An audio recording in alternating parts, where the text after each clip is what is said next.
जय श्री राधे कृष्ण दोस्तों, स्वागत है आपका हमारे चैनल LSGD गुरु में। मित्रों, इस संसार के समस्त ज्ञान में भगवद गीता का ज्ञान सर्वोच्च स्थान रखता है। आपकी हर समस्या का समाधान भगवद गीता में छिपा है और आपके सभी सवालों का जवाब भी इसमें मिलेगा।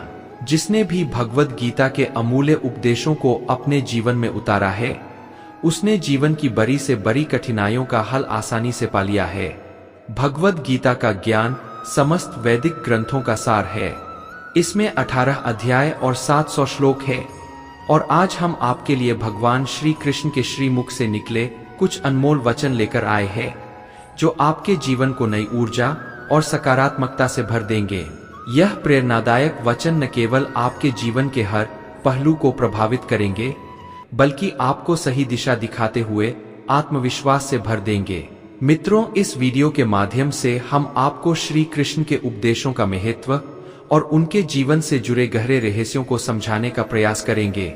हमारा उद्देश्य है कि आप इन उपदेशों से प्रेरणा लें और इन्हें अपने जीवन में लागू करके सकारात्मक बदलाव महसूस करें।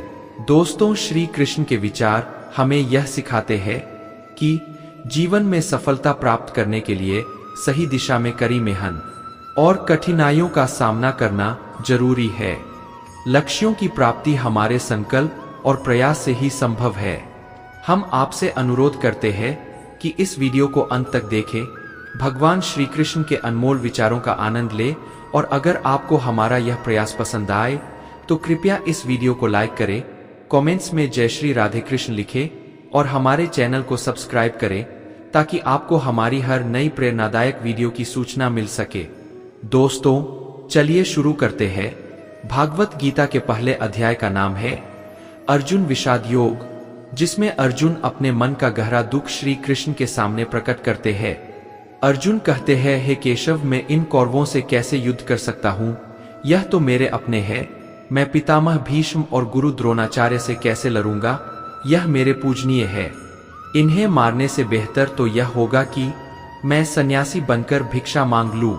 अर्जुन के इस मोह को देखकर श्री कृष्ण मुस्कुराते हैं और कहते हैं, अर्जुन, यहाँ कौन अपना है और कौन पराया? जो अधर्म के रास्ते पर है उसके साथ युद्ध करना ही धर्म है। अपने मोह को त्याग दो, अन्यथा जगत तुम्हारी निंदा करेगा और तुम्हें कायर कहेगा। यह युद्ध धर्म और अधर्म के बीच है, सही और गलत के बीच है। यदि तुम अधर्म का अंत नहीं करोगे तो अधर्म बढ़ता जाएगा। इसलिए अपने मोह को त्याग कर युद्ध करो, यही तुम्हारा धर्म है। महाभारत की एक और मार्मिक घटना है जब अर्जुन के पुत्र अभिमन्यु की युद्ध में मृत्यु हो जाती है। अर्जुन इस अपार दुहक से टूट जाते हैं और श्री कृष्ण से कहते हैं, मैं यह दुख सहन नहीं कर सकता, मेरा जीने का कोई कारण नहीं बचा। दोस्तों, तब श्री कृष्ण अर्जुन को आत्माओं के लोक में लेकर जाते हैं, जहां अभिमन्यु आनंद में है, क्योंकि उसने अपने क्षत्रिय धर्म का पालन किया था और उसे उत्तम पद की प्राप्ति हुई। जब अर्जुन अभिमन्यु को देखकर रोने लगते हैं और उसे गले से लगाते हुए कहते हैं, पुत्र, मैं तेरे बिना कैसे जीऊंगा? अभिमन्यु मुस्कुराता है और कहता है, आप कौन है? अर्जुन हैरान होकर कहते हैं, मैं तुम्हारा पिता हूं और तुम मेरे पुत्र हो। तब अभिमन्यु उत्तर देता है, कौन पिता कौन पुत्र? मेरे हजारों जन्म हुए हैं। किसी जन्म में आप मेरे पिता बने और किसी जन्म में मैं आपका आत्मा का न तो कोई माता होता है न कोई पिता। आत्मा अजर और अमर है। जब अर्जुन ने देखा कि उसका पुत्र अभिमन्यु उसे पहचान भी नहीं रहा तो उसके मन का सारा मोह खत्म हो गया। मित्रों, तब अर्जुन ने गीता के इस महत्वपूर्ण उपदेश को समझा कि इस संसार में कोई अपना पराया नहीं है। जो बुरे वक्त में तुम्हारे साथ खड़ा हो वही सच्चा अपना है, बाकी सब पराये है। दोस्तों, गीता में श्री कृष्ण कहते हैं कि जो चला गया है उसके लिए कभी दुख मत करो। असली आस्था की परीक्षा तब होती है जब हमें वो नहीं मिलता जो हम चाहते हैं और फिर भी हमारे दिल से प्रभु के प्रति आभार ही निकलता है। अगर आप सच में अपना जीवन बदलना चाहते हैं तो सबसे पहले अपने मन को बदलने के लिए तैयार रहें, क्योंकि जैसा आपका मन होगा वैसे ही आपके विचार होंगे और जैसे आपके विचार होंगे वैसे ही आपका जीवन बनेगा। नीच विचार आपको नीचे गिरा देंगे जबकि ऊंचे विचार आपको ऊंचा पर ले जाएंगे। मित्रों, भगवान श्री कृष्ण कहते हैं कि व्यक्ति को सदैव बुरे कर्मों से बचना चाहिए, क्योंकि बुराई का फल उसे कभी न कभी मिलेगा। जिस प्रकार सैकड़ों गायों के बीच बछड़ा अपनी मां को ढूंढ लेता है, उसी प्रकार कर्म का फल आपको ढूंढ ही लेता है। श्री कृष्ण हमें यह भी सिखाते हैं कि किसी जीव को कष्ट देना भगवान को कष्ट देने के समान है, क्योंकि ईश्वर हर प्राणी के हृदय में बसते हैं। मृत्यु एक अटल सत्य है जिसे बदला नहीं जा सकता। जैसे मनुष्य पुराने वस्त्र त्याग कर नए वस्त्र धारण करता है, वैसे ही आत्मा पुराना शरीर छोड़कर नया शरीर धारण करती है। ज्ञानी व्यक्ति न तो मरने वाले का शोक करते हैं और न ही जीवित व्यक्ति का, क्योंकि वे जानते हैं कि यह जन्म मृत्यु का चक्र अनंत है। हमें इस सत्य को स्वीकार कर भयमुक्त होकर वर्तमान में जीना चाहिए। ज्ञान ही वह अक्षय तत्व है जो हमेशा साथ रहता है। जैसे ऋतु बदलती है, वैसे ही जीवन में सुख और दुख का आना जाना लगा रहता है। चाहे जीवन हो या युद्ध, सफलता धर्म, धैर्य और साहस से ही मिलती है। दोस्तों, मनुष्य अपने कर्मों से महान बनता है। जन्म से नहीं कुछ पाना है तो खुद पर भरोसा रखो, क्योंकि सहारे चाहे कितने भी सच्चे हो, एक दिन छूट जाते हैं। सच्चा मित्र वह है जो बुरे वक्त में आपके साथ खड़ा रहे, न कि आपकी संपत्ति स्थिति देखकर आपका साथ दे। साथियों, अगर आपको हमारा यह प्रयास पसंद आया हो तो हमारे चैनल को सब्सक्राइब करें और वीडियो को लाइक करें। तो चलिए आगे बढ़ते हैं। धर्म चाहे जो भी हो, सबसे पहले एक अच्छे इंसान बनना जरूरी है। आपका मूल्य धर्म से नहीं बल्कि आपके कर्मों से तय होता है। हिसाब आपके कर्मों का होगा, ना कि धर्म का। अगर आप खुशी पाने के लिए काम करते रहेंगे तो वह कभी नहीं मिलेंगे, लेकिन अगर आप खुश होकर काम करेंगे तो वह खुशी आपको जरूर मिलेंगे। यह प्रकृति का नियम है कि जब आप दूसरों के लिए अच्छा करते हैं और उनके लिए शुभकामनाएं रखते हैं तो वही अच्छी चीजें आपके जीवन में लौट कर आती है। आपका मूल्य इस बात से तय नहीं होता कि आप क्या है, बल्कि इस बात से तय होता है कि आप खुद को क्या बनाने की क्षमता रखते हैं। हंसता हुआ मन और मुस्कुराता हुआ चेहरा, यही सच्ची संपत्ति है। दोस्तों, मनुष्य हमेशा भाग्य को दोष देता है, ये जानते हुए भी कि भाग्य से अधिक हमारे कर्म शक्तिशाली होते हैं। कई बार ऐसा लगता है कि हम अच्छा करते हैं, फिर भी दुख हमें ही मिलता है, पर सच्चाई यह है कि हमें अपने अच्छे कर्मों का फल जरूर मिलता है, भले ही वह देर से आए।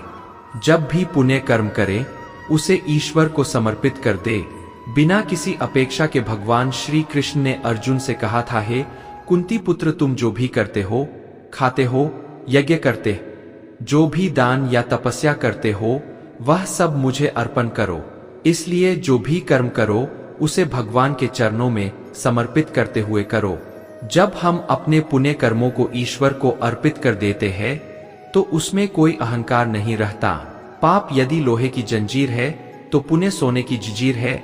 बंधन दोनों में है। लोहे की जंजीर से छुटकारा पाने की इच्छा होती है, लेकिन सोने की जंजीर से बंधा व्यक्ति उसे अपना धन समझता है और छोड़ना नहीं चाहता। दोस्तों, श्री कृष्ण गीता में कहते हैं कि पुण्य कर्म मुझे समर्पित कर दो ताकि तुम इसके बंधन से मुक्त हो सको। जहां तक पाप की बात है, वह भोगना ही पड़ता है। रामचरितमानस में निषाद राज गुह को राम जी की भक्ति मिली, जो उनके लिए सर्वोत्तम थी। जब भगवान राम गंगा पार कराने पर केवट को उतराई देने लगे तो केवट ने विनम्रता से उसे ठुकरा दिया। उसने कोई भौतिक पुरस्कार नहीं लिया, लेकिन क्या वह खाली हाथ लौटा नहीं। भगवान राम ने उसे भक्ति का वरदान देकर उसे धन्य कर दिया। भक्ति वह अनमोल रत्न है जो किसी भी प्रयास से प्राप्त नहीं होती, यह केवल भगवान की कृपा से प्राप्त होती है। यहाँ तक कि स्वयं महादेव भी रामचरितमानस में भक्ति की ही याचना करते हैं और कहते हैं, बार बार मैं यही वर मांगता हूँ कि मुझे श्री रंग के चरणों की अनुपम भक्ति मिले और सदा सत्संग का आनंद मिलता रहे। भक्ति एक ऐसी अनमोल निधि है जो केवल उन्हीं को प्राप्त होती है जिन पर परमात्मा प्रसन्न होते हैं। यह किसी साधारण उपलब्धि की तरह नहीं है जिसे मेहनत से पाया जा सके। भक्ति वह वरदान है जिसे भगवान अपनी कृपा से देते हैं। ठीक वैसे ही जैसे दर्पण की काबिलियत टूटने के बाद भी नहीं बदलती, चाहे वह 2 टुकड़ों में विभाजित हो या 1000, उसकी असलियत वही रहती है। इसी तरह हमें भी अपने असली बर्ताव को परिस्थितियों के अनुसार नहीं बदलना चाहिए। मित्रों, चाहे जीवन में कैसी भी कठिनाइयां आए, हमें अपने मूल स्वभाव पर अडिग रहना चाहिए। जब परिस्थिति आपके नियंत्रण में न हो तो मन की स्थिति बदलने का प्रयास करें। शायद सभी चीजें आपके अनुरूप ना हो, लेकिन आप बहुत कुछ पा सकते हैं। एक पैर के नीचे रखी भगवान की टूटी मूर्ति यह सिखाती है कि चाहे हालात कितने भी बुरे क्यों ना हो, हमें खुद को कभी टूटने नहीं देना चाहिए। क्योंकि अगर यह दुनिया भगवान की टूटी मूर्ति को घर से बाहर कर सकती है, तो फिर हमारी तो क्या औकात। इसीलिए परिस्थितियां कैसी भी हो, अपने आप को संभाल कर रखिए। जीवन की चुनौतियां अक्सर पानी की तरह होती है। उसे जबरदस्ती पकड़ने की कोशिश करेंगे तो वह फिसल जाएगा, लेकिन अगर उसे अपनी दिशा में बहने देंगे तो वह अपना रास्ता खुद बना लेगा। यही बात हमारे जीवन पर भी लागू होती है। जब जीवन की परिस्थितियां आपके समझ से बाहर हो, तो उन्हें भावनाओं से परे हटकर शांत, निष्पक्ष और तटस्थ दृष्टि से देखिए। समय के साथ जीवन अपनी दिशा स्वयं खोज लेगा। दोस्तों, अक्सर कठिन समय में ही हमें अपने मन को शांत करने की सबसे ज्यादा जरूरत होती है। उस समय बाहरी माहौल भले ही आपके खिलाफ हो, लेकिन अगर आपका मन शांत और स्थिर रहेगा तो आप परिस्थितियों का सामना आसानी से कर पाएंगे। याद रखिए, कठिनाइयों में ही हमारा धैर्य और मनोबल सबसे बड़ी ताकत बनते हैं। जब हम परिस्थितियों के बीच खुद को संभालना सीख जाते हैं, तो जीवन का हर रास्ता धीरे धीरे हमारे सामने खुलता चला जाता है। आपसे एक सवाल है, अगर अचानक कहीं आग लग जाए तो आप क्या करेंगे? आप कहेंगे कि ऐसी स्थिति के लिए पहले से इंतजाम करेंगे। आप बिल्कुल सही है। सभी जगहों पर ऐसी आपदाओं से निपटने के लिए कुछ उपाय पहले से मौजूद होते हैं। यह सुनकर आपको अजीब लग सकता है, लेकिन इसी में आपके सवाल का जवाब छिपा है। जैसे आग लगने के बाद कुआं नहीं खोदा जा सकता, वैसे ही अचानक मुश्किल हालात में मन को शांत करना संभव नहीं है। चाहे उस समय कितनी भी प्रेरणादायक बातें सुन ले, वीडियो देख ले या भजन कर ले, मित्रों, मन शांत नहीं होगा अगर पहले से ही मन को सकारात्मक सोच, अध्यात्म और सच्ची भक्ति के साथ जोड़ा गया हो, या ध्यान के अभ्यास से मन की बेचैनी को नियंत्रित किया गया हो। तो मुश्किल समय में मन शांत रह सकता है। अन्यथा आग लगने पर कुआं नहीं खोदा जाता वाली कहावत ही सच साबित होगी। इसलिए जब जीवन सामान्य हो और आप शारीरिक रूप से स्वस्थ हो, तभी से मन को शांति के मार्ग पर चलाना शुरू करें, ताकि कठिन समय आने पर मानसिक संतुलन बनाए रख सके और परिस्थितियों का सही ढंग से सामना कर सके। जो लोग कठिन परिस्थितियों में हाथ पर हाथ रखकर बैठ जाते हैं, उनका मन कभी शांत नहीं रहता और वे अपने हालात को बदलने में असमर्थ रहते हैं। साथियों, अगर आपको हमारा यह प्रयास पसंद आया हो तो हमारे चैनल LSGD गुरु को सब्सक्राइब करें और वीडियो को लाइक करें। तो चलिए आगे बढ़ते हैं। काम करने से नकारात्मक विचारों का दिमाग में आना रुकता है और इसके बदले कुछ सकारात्मक परिणाम मिलता है। अगर अनुभव खराब हो तो उससे सीखने को मिलता है, और अगर अच्छा हो तो सफलता जल्दी ही दस्तक देती है। जब हालात विपरीत हो तो सबसे पहले लंबी और गहरी सांसें लेने की कोशिश करें। इससे आपका ध्यान आसपास की नकारात्मक बातों से हटकर आपकी सांसों पर केंद्रित हो जाएगा। धीरे धीरे पानी पिए और कोशिश करें कि खाली न रहे।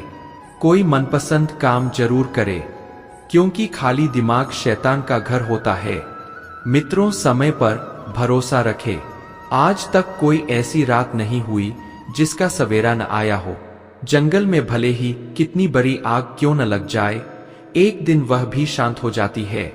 कुछ न कुछ नया सीखते रहे या पढ़ते रहे, क्योंकि यह समय आपके लिए एक उपहार के समान है जिसे आप हमेशा याद रखेंगे। आत्मचिंतन और मनन करने का यह सही समय है, क्योंकि जब दरवाजे खुलेंगे तो फिर जीवन की दौड़ शुरू हो जाएगी। समझिए कि ईश्वर ने सबसे कठिन भूमिका के लिए आपको चुना है, क्योंकि आप सबसे उपयुक्त कलाकार हैं। हर घटना के पीछे प्रकृति का कोई न कोई उद्देश्य होता है। इस कठिन समय को टिक टिक करती घड़ी की सुई की तरह समझे, जो धीरे धीरे आगे बढ़ती रहती है। सुख और दुख दोनों का अपना समय होता है और इनसे हमें खुद ही गुजरना पड़ता है। सुख के समय तो लोग हमारे साथ होते हैं, लेकिन दुख के समय सभी दूर खड़े रहते हैं। कई बार तो हम खुद को पूरी तरह अकेला पाते हैं। ये समय आत्मबल को बढ़ाने और खुद को नई ऊंचाइयों के लिए तैयार करने का होता है। ये सोचना पूरी तरह से सही नहीं होगा कि हम अकेले हैं, क्योंकि हमारे आसपास और साथ ईश्वरीय शक्ति मौजूद है। हमें केवल उन शक्तियां को पहचानने की आवश्यकता है। थोड़ा समय निकालकर उन्हें सच्चे दिल से याद तो कीजिए, वे जरूर हमारी मदद करने आती है। जब दुखों से हार महसूस हो तो घबराने से कोई समाधान नहीं मिलेगा। इसके बजाय सोचिए, आपका जीवन इतना संघर्षपूर्ण क्यों है? लोग कहते हैं कि यह सब पिछले कर्मों का फल है, लेकिन नहीं, ऐसा नहीं है। वास्तव में आप इस कार्य के लिए चुने गए हैं। उस प्रभु के द्वारा आप में इतनी ताकत है कि आप हर कष्ट और हर दर्द को सहन कर सकते हैं। विपरीत परिस्थितियों में भी जो ना टूटे खरा सोना बनकर निकले, ऐसे है आप। कई बार हम सोचते हैं कि अब और नहीं सहा जा सकता, सब खत्म हो चुका है। लेकिन क्या किसी ने यह कहा है कि यह सब सहन करना आपकी जिम्मेदारी नहीं है? जीना तो सभी को है, और एक दिन इस दुनिया को अलविदा भी कहना है। लेकिन क्या ऐसा जीवन कोई सच्चा जीवन है जिसमें संघर्ष न हो? आपको अपने विचारों को दबाने की जरूरत नहीं है। आपको केवल यह सुनिश्चित करना है कि वे आपके ऊपर हावी न हो सके। जितना अधिक कोई व्यक्ति शांत मन के करीब आता है, उतना ही वह वास्तविक मजबूती के करीब होता है। मन पानी की तरह है, जब यह अशांत होता है तो चीजें धुंधली दिखाई देती है, लेकिन जब यह शांत हो जाता है तो सब कुछ स्पष्ट हो जाता है। अपनी आंखें बंद करें और कुछ समय के लिए मन को शांत करें, क्योंकि वहां एक आंतरिक शांति का स्थान है जो आपकी प्रतीक्षा कर रहा है। कभी कभी हमें समुद्र के शांत होने का इंतजार करने का समय नहीं मिलता। दोस्तों, यदि आपको अपने लक्ष्य तक पहुंचना है तो अपनी यात्रा शुरू करें और तूफान को रास्ते का हिस्सा बनने दें। धैर्य का मतलब केवल इंतजार करना नहीं है।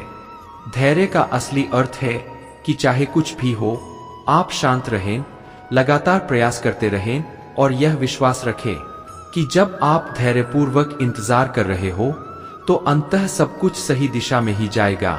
जब आप आंतरिक शांति का अनुभव करते हैं तो आप खुद को पूरी तरह से स्वीकार करते हैं, अपनी ताकतों, कमजोरियों, इच्छाओं, सपनों और उन सभी पहलुओं को जो आपको विशेष बनाते हैं। यह स्वीकृति आपके आसपास की दुनिया और सामने आने वाली स्थितियों के प्रति भी बढ़ जाती है, जिससे चिंता और तनाव का असर आप पर कम हो जाता है। किसी व्यक्ति की उम्र या बुद्धि से उसके मन की स्थिति को समझना संभव नहीं है। मन की गहराइयों को केवल प्यार और सहानुभूति से ही जाना जा सकता है। यदि आप सकारात्मक रहना चाहते हैं तो अपना समय उन लोगों के साथ बिताएं जो आपको खुश रखते हैं या जो आपको प्रेरित करते हैं। हारने के बाद भी खेल दोबारा खेला जा सकता है, लेकिन जो मन से हार गया वह कभी जीत नहीं सकता। सफलता की राह बाहर कहीं नहीं होती, वह आपके भीतर होती है। मित्रों, यदि आपने अपने मन को जीतने के लिए तैयार कर लिया है तो कोई भी बाहरी शक्ति आपको हरा नहीं सकती। आप जीवन की यात्रा में अकेले नहीं होते। जब आप कठिनाइयों से जूझ रहे होते हैं तो कुछ लोग ऐसे होते हैं जो आपके साथ खड़े रहते हैं, जबकि कुछ केवल यह देखते हैं कि आप कैसे चीजों से निपट रहे हैं। किसी भी स्थिति में आपको खुद पर नियंत्रण बनाए रखना चाहिए और सभी के साथ अच्छे संबंध स्थापित करने का प्रयास करना चाहिए। शांत और निर्मल मन के साथ किसी भी चुनौती का सामना करना आपके लिए आसान हो जाएगा। यदि आपका मन शांत है तो यकीन मानिए आप इस दुनिया में किसी भी लक्ष्य को प्राप्त कर सकते हैं, क्योंकि शांत मन से आप अपने कर्मों को सही ढंग से निभा सकते हैं और इससे आश्चर्यजनक परिणाम हासिल होंगे। मित्रों, दुनिया हमेशा उन लोगों के सामने झुकती है जो उसे चमत्कृत कर देते हैं। कोई किसी के दुख का असली कारण नहीं होता। यह हमारे अपने कर्म है जिनकी वजह से हमें दुख झेलना पड़ता है। आज हर कोई सुखी होना चाहता है, लेकिन जो कर्म वह कर रहा है उनमें सुख का बीज नहीं है, तो परिणाम कैसे मिलेगा? कर्म ही सबसे महत्वपूर्ण है। जो जैसा करेगा वैसा फल पाएगा। हमारे द्वारा किए गए कार्य व्यर्थ नहीं जाते, देर सवेर उनका फल अवश्य मिलता है। विज्ञान भी कहता है कि हर क्रिया की प्रतिक्रिया होती है। जैसे आग में हाथ डालने पर वह तुरंत जल जाता है, वैसे ही अच्छे या बुरे कर्म का परिणाम भी समय के साथ जरूर सामने आता है। एक बीज अगर आज बोया गया है तो उसमें फल आने में भले ही सालों लगे, लेकिन वह फल आएगा, यह निश्चित है। शुभ कर्म का परिणाम भी शुभ होता है और अशुभ का अशुभ। आज जो हम हैं वह हमारे पिछले कर्मों का परिणाम है, जिसे प्रारब्ध कहा जाता है। लेकिन प्रारंभ के बाद पुरुषार्थ भी उतना ही महत्वपूर्ण है। हम जो कुछ भी बनना चाहते हैं या जिस क्षेत्र में आगे बढ़ना चाहते हैं, उसमें हमारे पुरुषार्थ की महत्वपूर्ण भूमिका होती है और साथ ही ईश्वरीय कृपा का भी महत्व है। ईश्वर हमें अनुकूल या प्रतिकूल परिस्थितियां देता है, लेकिन उन परिस्थितियों का सामना अपनी बुद्धि और सामर्थ्य के बल पर हमें ही करना पड़ता है। दैवीय शक्तियां उन लोगों की मदद करती है जो मेहनती और समर्पित होते हैं, ना कि आलसी और निष्क्रिय लोगों की। गीता में भगवान कृष्ण ने कहा है, योगक्षेम वाहमेहम। इसका अर्थ है कि जो भगवान पर पूर्ण रूप से आश्रित होकर श्रद्धा और विश्वास के साथ उनके निकट आते हैं, उनकी सारी जिम्मेदारियों का वहन वे स्वयं करते हैं। दोस्तों, जीवन की सभी आवश्यकताओं भगवान द्वारा प्रदान की जाती है, लेकिन आलसी और कमजोर लोग उन्हें प्राप्त नहीं कर सकते। ईश्वर ने मनुष्य को असीमित शक्ति, बुद्धि और पुरुषार्थ दिया है, जिनके बल पर कोई भी लक्ष्य हासिल किया जा सकता है। भय और अनियंत्रित वासनाएं ही सभी दुखों की जड़ है। अक्सर मनुष्य जीवन भर में और मेरा, तू और तेरा के झंझट में उलझा रहता है और इसी जाल में फंसकर कई अनैतिक कर्म करने लगता है। वह भविष्य की चिंता में अपना वर्तमान भी खराब कर लेता है और सच्चे मार्ग को छोड़कर केवल भौतिक सुख की ओर आकर्षित हो जाता है, जिससे अंततः केवल दुख ही प्राप्त होता है। मित्रों, जो लोग इस मार्ग पर चलते हैं वे जीवन की सच्चाई और मृत्यु को नकारते हुए भविष्य के लिए नैतिक अनैतिक तरीकों से संग्रह करने में लगे रहते हैं। मोह और स्वार्थ से ऊपर उठे बिना सच्चे सुख की कल्पना नहीं की जा सकती। सच्चा सुख तो त्याग की राह पर चलकर ही पाया जा सकता है। हमारा सनातन धर्म भौतिक सुख को बुरा नहीं मानता, पर यह तभी सही है जब इसका आधार धर्म हो। धर्म का आचरण करने से मनुष्य छल, कपट और ईर्ष्या जैसे अनैतिक कर्मों में लिप्त नहीं होता और वह मेहनत से जो कमाता है उसे ईश्वर की इच्छा मानकर संतुष्ट रहता है। संतोष से ही परम सुख की प्राप्ति होती है। क्रोध, लोभ और मोह सभी दुख का कारण बनते हैं। इनसे बचना आवश्यक है, अन्यथा सुख और शांति हमसे दूर हो जाएंगी। त्याग और परोपकार से बड़ा कोई सुख नहीं है। इसे अपने आचरण में लाने का प्रयास करना चाहिए। कभी किसी अंधे को सड़क पार कराकर, किसी प्यासे को पानी पिलाकर या लोगों से मधुर व्यवहार करके देखिए। इसमें आपका कोई खर्च नहीं होगा, लेकिन जो सुख और संतोष मिलेगा वह अतुलनीय होगा। विश्वास करना सीखिए। यह समझिए कि पूरी सृष्टि का रचनाकार परमेश्वर है और हम सभी उसकी संतान है। विश्वास को तर्कों से नहीं मापा जा सकता, इसलिए सभी में, चाहे वह इंसान हो, पशु पक्षी हो या पेड़ पौधे, ईश्वर का वास मानते हुए घृणा को छोड़कर प्रेम को अपनाना चाहिए। यही सतत सुख और शांति की ओर जाने का मार्ग है। मित्रों, घर परिवार में छोटे मोटे मनमुटाव होते रहते हैं, लेकिन जब यह मनमुटाव कलह का रूप ले लेते हैं तो यह दुखदायी हो सकता है। इसका मुख्य कारण यह है कि हम बेवजह की बातों को अहमियत देते हैं, लेकिन अपने कर्तव्यों की उपेक्षा कर देते हैं। यदि हम अपने कर्तव्यों को पूरी ईमानदारी से निभाते हुए दूसरों की बातों को भी समझने की कोशिश करें, तो अक्सर यह पता चलेगा कि ज्यादातर मनमुटाव बेमतलब और आधारहीन होते हैं। यदि हम अपने अहम को छोड़कर कारणों पर ध्यान दें, तो मनमुटाव का प्रश्न ही नहीं उठेगा। सेवा लेने के बजाय सेवा देने का भाव हमें कई गुना अधिक खुशी प्रदान करेगा। प्रेम और मधुर व्यवहार से न केवल मनुष्य बल्कि पशु पक्षी भी हमारे अपने बन जाते हैं। दोस्तों, जीवन का मार्ग सरल नहीं है। यह उतार चढ़ाव और कांटों से भरा है। यह कोई फूलों की सेज नहीं है जिसे आराम से पार कर लिया जाए। हमें इसी उतार चढ़ाव भरे जीवन में यह सोचना है कि कैसे खुद को आगे बढ़ाना है। परिस्थितियां कभी हमें हंसाएंगी तो कभी रुलाएंगी, लेकिन हमें अपने संतुलन को बनाए रखना है। हर स्थिति और चुनौती का सामना करते हुए आगे बढ़ते जाना है। भगवान कृष्ण ने गीता में भी यही उपदेश दिया है कि विपरीत परिस्थितियों में भी संतुलन बनाए रखना और जीवन के मार्ग पर आगे बढ़ना कितना महत्वपूर्ण है। पहली बात यही है कि अपने नियमों में दृढ़ रहें, अनुशासन का पालन करें और छोटी छोटी बातों में उलझकर अपना समय व्यर्थ न करें। समझे कि जीवन बहुत कीमती है। दोस्तों, जो समय बीत गया वह वापस नहीं आ सकता, इसलिए व्यर्थ की बातों में अपनी शक्ति और समय नष्ट ना करें। अपने जीवन का एक स्पष्ट लक्ष्य निर्धारित करें, क्योंकि बिना लक्ष्य के जीवन का कोई अर्थ नहीं होता। जब आपके पास कोई लक्ष्य होता है तो आपके पास दिशा भी होती है और कुछ करने का उत्साह भी। वर ईर्ष्या और क्रोध, यह सब दुर्गुण आपकी प्रगति में बाधा डालते हैं। इनसे दूर रहना चाहिए। यदि आप किसी के प्रति वैर भाव या बदला लेने की भावना रखते हैं, तो आप अपनी ऊर्जा को स्वयं ही नष्ट कर रहे होते हैं। हमें इन दुर्गुणों को अपने भीतर से निकालना है और सद्गुणों को अपनाना है, क्योंकि बुरी आदतें हमारे जीवन में किराएदार की तरह आती है और फिर मालिक बनकर बैठ जाती है, जो दुख और अशांति का कारण बनती है। अपने स्वभाव और आदतों पर निरंतर नजर रखें कि कहीं आप गलत दिशा में तो नहीं बढ़ रहे। आत्मचिंतन एक ऐसा दर्पण है जो आपको आपकी कमियों से परिचित कराता है। मित्रों, अगर आपको हमारा यह प्रयास पसंद आया हो तो हमारे चैनल प्रेरणा पुंज को सब्सक्राइब करें और वीडियो को लाइक करें। तो चलिए आगे बढ़ते हैं। किसी और के कहने से मानना मुश्किल हो सकता है, लेकिन जब आप खुद अपनी गलतियों का निरीक्षण करेंगे तो अपने व्यक्तित्व को बेहतर बनाना संभव होगा। अध्यात्म से जुड़कर आप खुद को ऊंचाई पर ले जा सकते हैं।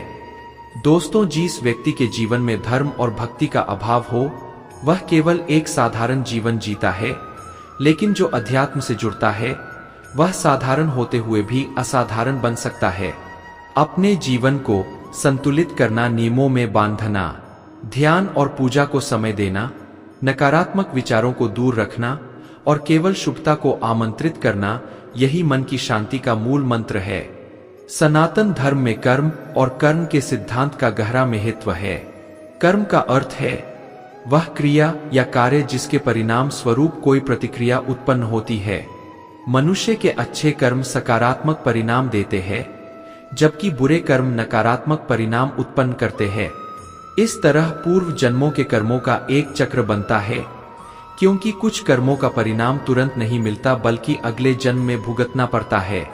कार्य कारण का सिद्धांत न केवल भौतिक संसार पर लागू होता है, बल्कि हमारे विचारों, शब्दों और कार्यों पर भी इसका प्रभाव पड़ता है। कई बार हम कुछ ऐसे कार्य कर बैठते हैं जिन्हें हम नहीं करना चाहते, लेकिन वे पूर्व जन्म के कर्मों के कारण पूर्व निर्धारित होते हैं। जैसे ही यह कर्म चक्र समाप्त होता है, व्यक्ति को मोक्ष की प्राप्ति हो जाती है।